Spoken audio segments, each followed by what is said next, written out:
I'm graying, I'm balding, I'm shrinking. YouTube will demonetize me if I say the K word. Unalive me.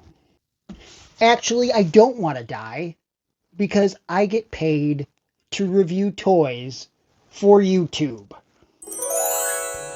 Hi, I'm Gregory Iron, professional wrestler with cerebral palsy, motivational speaker, and host of the Iron on Wrestling podcast, which you can listen to every Wednesday on iTunes, Spotify, wherever you download podcasts, or on this YouTube channel.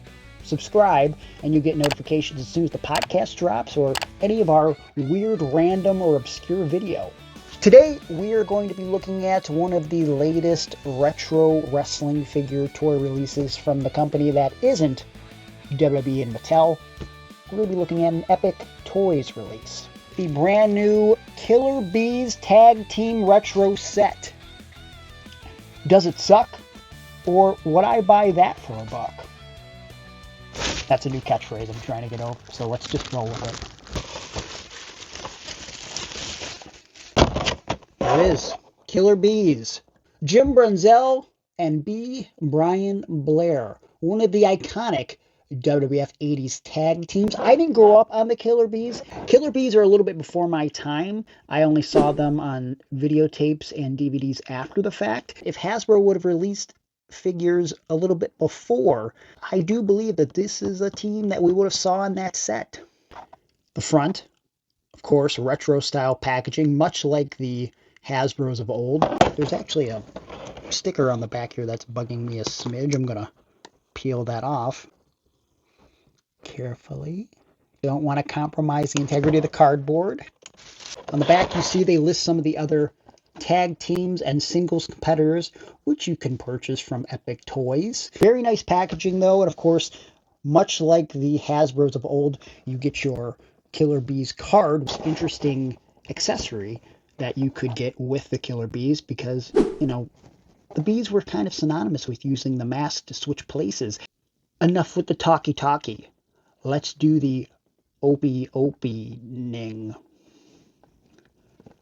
What I like about these that more companies need to do. They've been these individual companies have been doing the easy to open packaging, so you can reseal the figures after the fact. Mattel has followed suit with their retros as well, which is very cool. So you can easily, if you're a loose Hasbro boy or retro boy like myself or girl,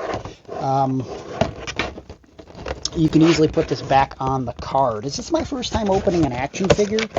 Oh, there's another sticker here on the back here that I'm going to peel. I guess that's the only thing that, like, you know, if you were to resell this at some other point after the fact, the only thing that would change the integrity of the OG packaging is the fact that there would be no stickers present.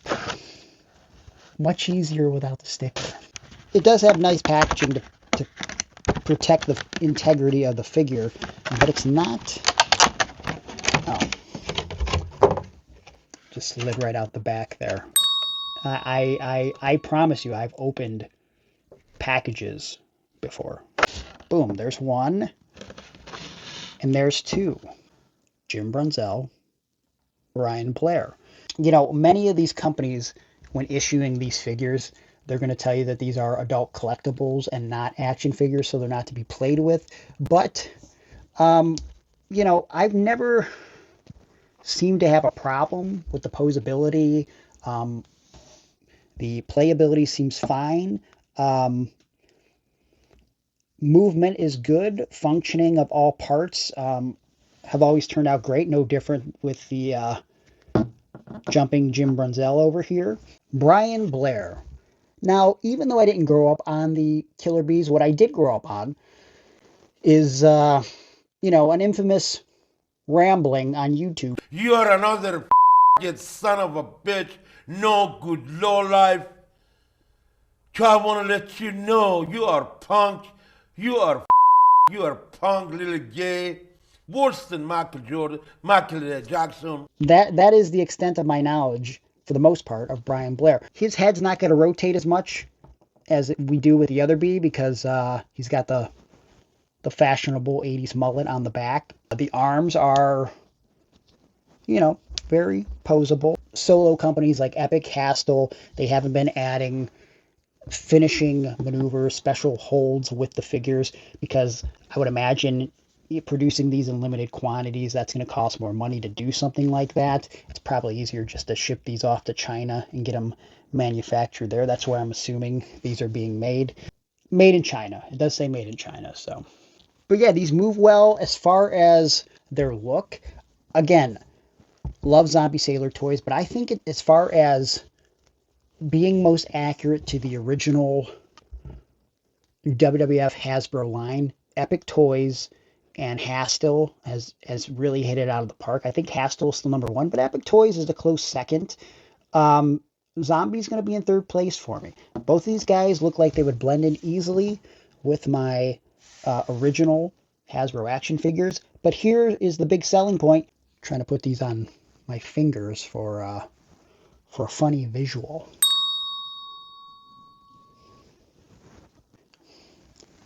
But the big selling point of these figures are the masks. How do the masks fit on the fingers? Stop judging my weird hand. It's cerebral palsy.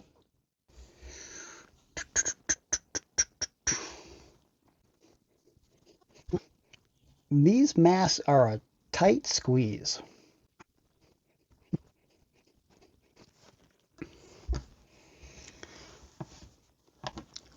I'm only doing this with one hand, so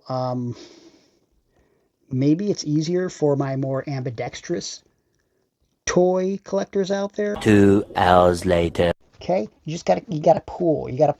Kids, your first time with a woman. Okay, boys specifically, you're trying to put on 3 hours later. one. We got one. Yes. We got one. Jim Brunzell, why don't you jump into this mask? 1 eternity later. Boom shakalaka. We got two killer bees with two masks on their head.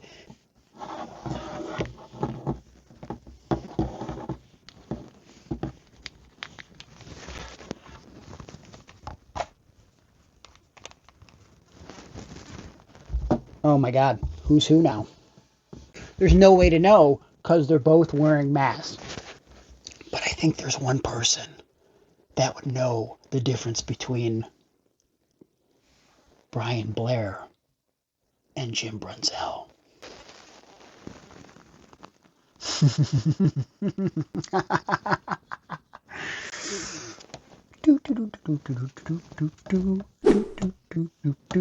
Are you the Alan Generous or Rosie? What do you call O'Donnell? Are you Rosie O'Donnell? Are you lesbian? I'm the most handsome, good-looking man in the world, and you don't want to have sex with me?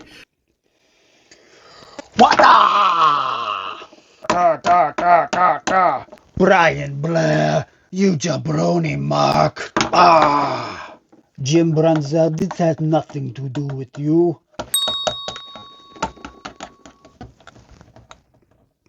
I can break his back, make him humble, and then his ass. I didn't do it in the Pontiac, Michigan. He can't exactly put him in the camel clutch here, but he can definitely do one of the things that he talked about in that infamous video from the 2000s. Break his back, and then his ass, make him humble to he respect Iron Sheik. I didn't think this is what I'd be acting out this afternoon in recording this. So what are my thoughts on the Killer Bees? Do they suck? Or would I buy that for $1? You know what? The masks were a little difficult to get on, but they look good. The playability is great. I think you should own these, but I don't know if it's possible because as far as I know, they only released 1,000 of these Killer Bees 2-packs, and I don't know if they're going to be producing any more as of record time on this video. Either you got them early or you waited and now you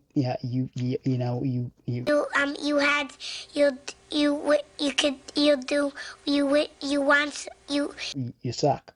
Iron Sheik lurking in the shadows to F some A and make them humble, old country way. not included. Subscribe if you haven't already, because I've got more videos dropping in the near future. Videos about wrestling magazines, more action figure videos. Who knows what else I'll be dropping on this channel. If you're not subscribed, you are an actual moron. I'm not serious when I say that. You're not a moron, because I assumed you subscribed, right? Right?